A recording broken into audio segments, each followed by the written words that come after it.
गौतम बुद्ध अपने ध्यान में बैठे थे कि वहां पर एक आदमी आया। ये आदमी अपने आलसीपन से बहुत ज्यादा परेशान था। आलसी आदमी गौतम बुद्ध से बोला, महात्मा जी मेरी मदद कीजिए, मैं अपने आलस्य से बहुत ज्यादा परेशान हूँ। आप ही कोई उपाय बताइए जिससे मैं आलसीपन से छुटकारा पा सकूं। गौतम बुद्ध ने उस व्यक्ति से कहा, पहले मुझे यह बताओ कि तुम्हें क्यों लगता है कि तुम आलसी हो। आलसी आदमी बोला, सिर्फ मुझे नहीं, मेरे परिवार वालों को और मेरे आसपास के सभी लोगों को ऐसा लगता है कि मैं आलसी हूँ। गौतम बुद्ध ने फिर उससे पूछा, क्या तुम जानते हो आलस्य होता क्या है?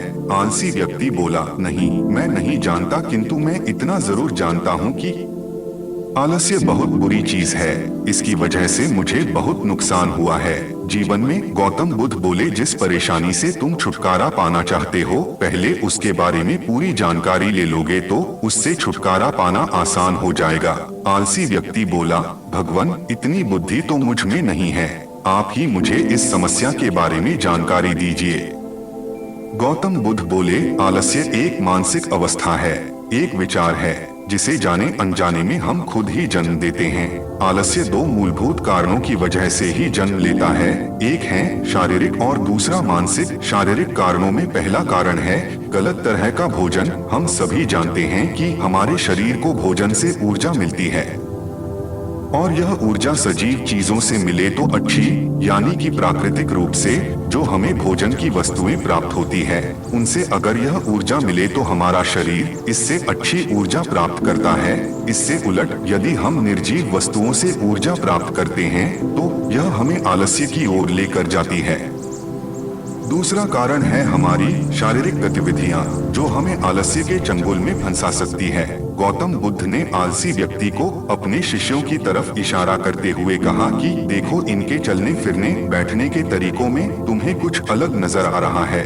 जब आलसी व्यक्ति कुछ समझ नहीं पाया तब गौतम बुद्ध ने उससे कहा, मेरे शिष्य जब भी बैठते हैं तो वे रीढ़ की हड्डी को एकदम सीधा रखते हुए बैठते हैं और चलते हैं तो उनके दोनों पैरों के बीच अच्छे से संतुलन बना रहता है, और जब वह सोते हैं तो उनका शरीर एकदम शिथिल रहता है।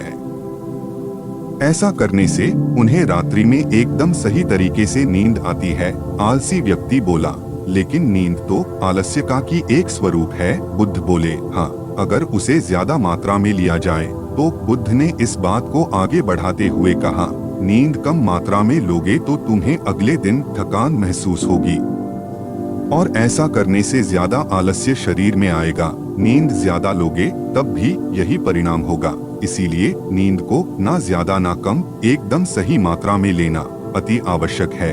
आलसी व्यक्ति बोला, हाँ, यह तो मैंने भी अनुभव किया है। बुद्ध बोले, अब मानसिक कारणों के बारे में जान लो। मानसिक कारणों में सबसे पहले हैं हमारी पुरानी गलत धारणाएं। अक्सर ऐसा होता है कि हम पहले जिन कामों में असफल हो चुके हैं, हमारे अंदर ऐसी भावनाएं बन जाती है कि हम उस काम में हमेशा असफल होते रहेंगे, जिस वजह से हमें उस काम को करने में आलस आता है। तब हम उसके बारे में जितना जानते थे, अब हम उस काम के बारे में उससे ज्यादा जानते हैं, क्योंकि असफल होने के बाद हम उससे काफी कुछ सीखे भी है। बुद्ध बोले, दूसरा कारण है आलसी और कामचोर लोगों की संगत। कई बार ऐसा होता है कि हम आलसी नहीं होते, मगर जिनके साथ हम रहते हैं हम उन जैसे बनने लगते हैं। इससे छुटकारा पाने का उपाय बहुत सरल है, कामचोर और आलसी व्यक्तियों से दूर रहो। ऐसे व्यक्तियों की संगत में रहो जो अपने काम को बड़ी लगन से करते हैं और तुम्हें कुछ सिखा पाए। गौतम बुद्ध ने तीसरा कारण बताते हुए कहा, यह कारण आलस्य के लिए सबसे बड़ा कारण है, काम को कल पर टालते रहना। यह कारण इतना शक्तिशाली है कि किसी भी व्यक्ति को बर्बाद कर सकता है। इससे बचने का सबसे आसान उपाय यह है कि जो काम जितनी जल्दी संभव हो उतनी जल्दी कर दिया जाए। गौतम बुद्ध ने आलसी व्यक्ति से एक सवाल पूछा, मान लो तुम किसी रेगिस्तान में फंस गए हो और तुम्हें प्यास लगी है, तो तुम क्या करोगे? आलसी व्यक्ति बोला, मैं जल्दी ही रेगिस्तान के आसपास कोई गांव की तलाश करूंगा या ऐसी जगह की तलाश करूंगा जहां पर मुझे पानी मिल सके। गौतम बुद्ध बोले, अगर तुम्हें काफी देर ढूंढने पर भी पानी ना मिले तब तुम क्या करोगे? आलसी व्यक्ति बोला, मैं तब भी अपनी तलाश जारी रखूंगा, क्योंकि ऐसी परिस्थिति में मेरे पास कोई और दूसरा विकल्प तो होगा ही नहीं। गौतम बुद्ध बोले, बिल्कुल सही, और यही है मानसिक स्तर पर आलस्य का चौथा कारण। किसी भी निश्चित लक्ष्य का ना होना, यह भी आलस की ओर लेकर जाता है। अब सुनो पांचवें कारण के बारे में। गौतम बुद्ध बोले, सोचो कि तुम्हारे पास काफी सारे सोने के गहने हैं जो तुम्हें एक जगह से दूसरी जगह लेकर जाना है। तुम चलते चलते थक जाते हो और किसी पेड़ के नीचे बैठ जाते हो, और तभी तुम्हें दूर से तुम्हारी तरफ दौड़कर आ रहे डाकू दिखाई देते हैं।